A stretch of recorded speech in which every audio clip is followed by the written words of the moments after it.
Franco Lor, que es profesor universitario, ex magistrado de la Corte Suprema de Justicia del Ecuador, para que nos ayude a entender a qué se refiere esta acción del presidente Noboa de Ecuador.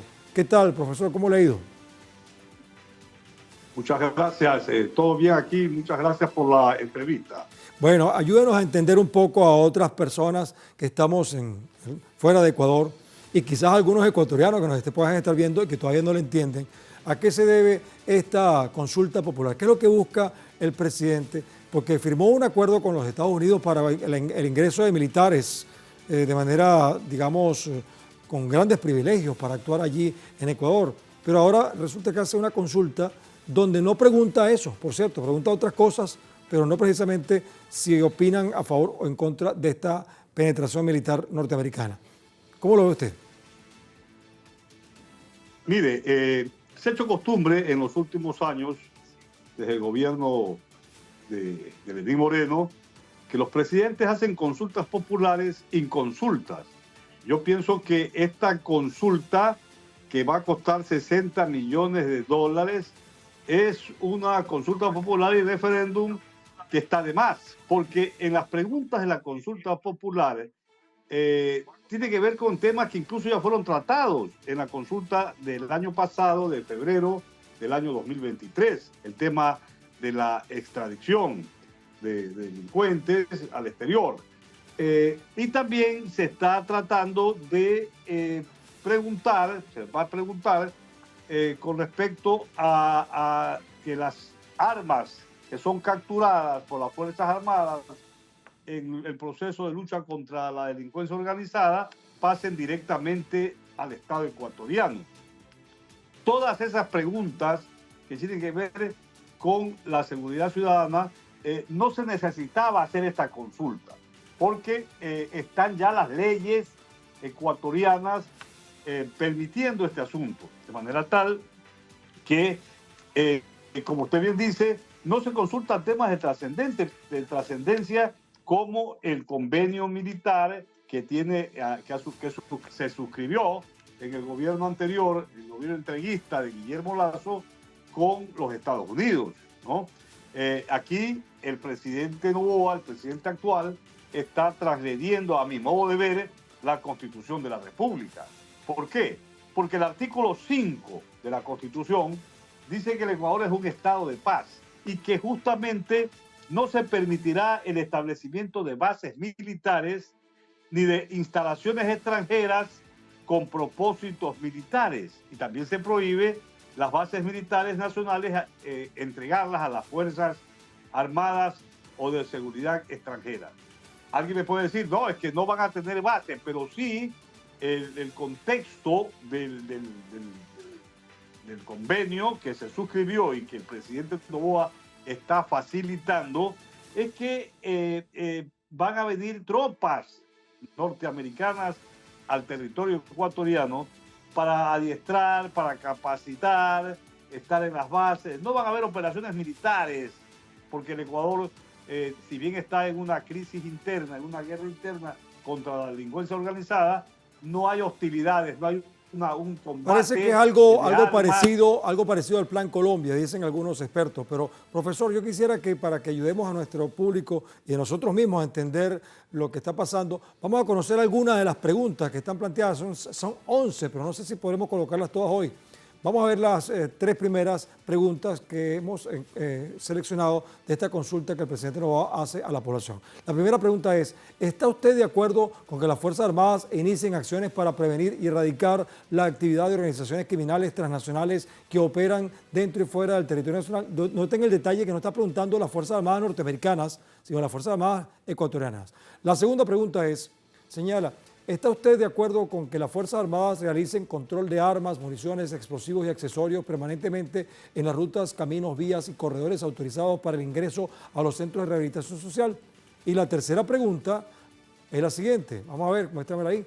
¿Está usted de acuerdo con que los miembros de las Fuerzas Armadas, estamos hablando de ecuatorianas, la Policía Nacional y el Cuerpo de Seguridad y Vigilancia Penitenciaria no sean privados de su libertad o se les ordene arresto domiciliario mientras dure la investigación o proceso penal por sus actos ejecutados con el uso de la fuerza. Esto es muy interesante porque pareciera que está como permitiendo la impunidad de funcionarios policiales o militares que cometan algún delito y entonces no van presos, sino que van a su casa mientras los investiguen. Profesor, ¿qué opina usted de estas tres preguntas? Brevemente, por favor. Bueno, las dos primeras preguntas son, a mi juicio, innecesarias, porque ya la ley, digamos, de una ley importante del uso progresivo de la fuerza, permite la incursión de las Fuerzas Armadas en conjunción y bajo la dirección siempre de la Policía Nacional, porque la Policía Nacional es la encargada justamente de la seguridad ciudadana y las Fuerzas Armadas en estados de excepción pueden ayudar al combate contra la criminalidad organizada. Y esa es una pregunta que obviamente la gente le va a responder sí, porque actualmente sin necesidad de la consulta ya está en operación el tema. Ahora, la pregunta tercera, obviamente toda resolución, así gana el sí en esa pregunta, para que en el caso que hayan falsos positivos o una exageración o digamos, ejecuciones extrajudiciales y contra personal, digamos, que no tiene nada que ver con la criminalidad, obviamente es una garantía que se le está dando a los militares, pero yo creo que no va a haber impunidad porque el marco general constitucional y el marco general de del Código Orgánico Integral Penal determina que en el debido proceso hay una etapa de investigación. Hay una etapa de investigación y que obviamente esa etapa de investigación todas las partes, las víctimas, las personas que están procesadas o detenidas, tienen amplia libertad de defenderse y la justicia tiene que funcionar y no es que es una patente de corso para que algún militar o policía que se haya excedido pueda salir impune. Bueno, profesor, si piensan eso no es así. Bueno, vamos a hacer una cosa. Falta poco para que vayamos al corte para la primera parte del programa, pero sí me gustaría que antes de despedirlo a usted me precisara dos cosas. ¿Por qué entonces el presidente de Noboa plantea una consulta popular? ¿Qué hay detrás de eso? Ya sabemos qué hay por delante, pero ¿qué hay detrás? ¿Cuál es la intención política del asunto? Y luego, ¿qué piensa usted entonces definitivamente de la presencia de las fuerzas militares estadounidenses para ayudar supuestamente a combatir el crimen? Esas dos cosas brevemente, por favor. Vea, la pregunta es muy importante. ¿Por qué el presidente hace esto? Porque está en campaña electoral. El presidente ha dicho que quiere reelegirse. Y la crisis de los últimos años, cuando desmantelaron todo un sistema positivo que se dio en el gobierno del presidente Rafael Correa, desde el gobierno de Moreno, que desmantelaron el Ministerio de Justicia, terminaron con el Ministerio del Interior, etcétera, hubo la filtración de los narcotráficos justamente en sistemas de seguridad. Incluso el embajador norteamericano dijo que había narcogenerales. Entonces, el presidente ahora, incluso con esta guerra declarada que le ha hecho a la delincuencia organizada, y toda la ciudadanía lo ha respaldado, obviamente, porque la gente no se sentía segura en el Ecuador. Había unos índices de delincuencia extremadamente altos. Entonces la gente quiere seguridad. Y de una u otra manera, si el presidente firmó el decreto 111 el 9 de enero, y desde allí acá supuestamente, porque las Fuerzas Armadas están en algunas partes del territorio nacional, objetivamente han descendido los índices delincuenciales, los sicariatos, etcétera. Lo que él quiere es ganar notoriedad, porque él ha dicho que quiere ser candidato para las elecciones de febrero del año 2025. Entonces eso es todo, esto es un afán politiquero y también la ratificación del convenio con Estados Unidos se da en términos de que obviamente su política derechista, no liberal, es congraciarse con los Estados Unidos.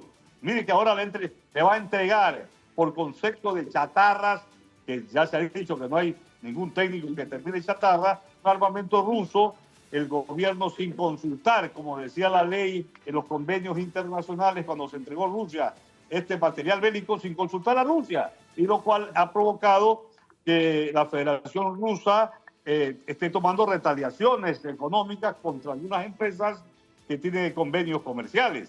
Entonces todo esto hace una política internacional, el convenio justamente con Estados Unidos, que no es un convenio soberano, sino que es un convenio entreguista, hace que él en esa parte vulnere aspectos y principios constitucionales, porque nuestra Constitución establece muy claramente en su artículo 416 que las relaciones del Ecuador con la comunidad internacional tienen que ver en un mutuo respeto y consideración, y justamente aquí lo que hay es una sumisión de Ecuador en temas militares con los Estados Unidos. Bien, muchas gracias, de lo cual profesor. La gran mayoría de ecuatorianos está en contra. Entendido entonces su opinión. Muchas gracias. Recordemos que usted es ex magistrado de la Corte Suprema de Justicia, así que su testimonio es muy valioso, además que es actualmente profesor universitario Eduardo Francolor, a quien agradecemos su participación. Hasta la próxima, profesor. Gracias, muy amable. Ha sido muy útil su aporte. Muy bien, vamos a despedir nuestra primera parte, pero